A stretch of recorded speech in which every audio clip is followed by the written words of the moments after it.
Ito ang dapat nating abangan sa FPJ's Batang Quiapo, dahil nga sa kagustuhan ni Lawrence na ipahamak si Santino kaya naman isinama nga niya ito sa isang underground fight na kung saan nga ay makakaharap nga niya si Tisoy na ang pinaghihinalaan niyang pumatay kay Coach Gary.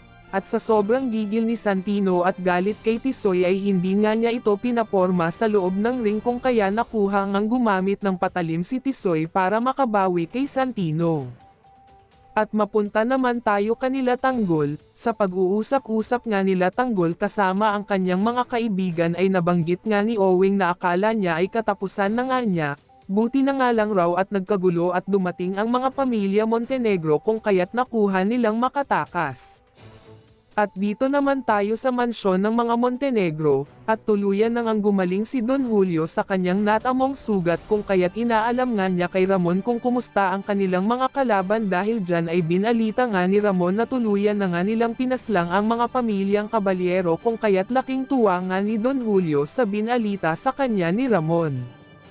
Lubos ngang humihingi ng kapatawaran si Tanggol sa kanyang mga kaibigan dahil pati sila nga raw ay nadamay sa plano nga niyang paghihiganti sa pagkamatay ni Bubbles. At dahil sa nangyari kanila Tanggol ay mas lalo ngang bumilib pa si Divina sa kakayahan ni Tanggol at nasabi pa nga niyang pati nga raw ang kamatayan ay natakasan pa niya, kung kaya't mas lalo ngang tumaas ang respeto at paghanga ni Divina kay Tanggol sa kanyang mga kakayahan.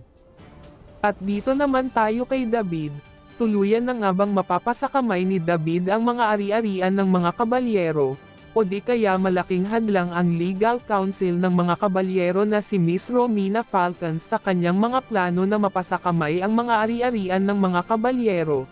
Yan ang dapat nating abangan sa susunod na mga kabanata ng FPJ's Batang Quiapo. Please like and subscribe our channel. Maraming salamat po.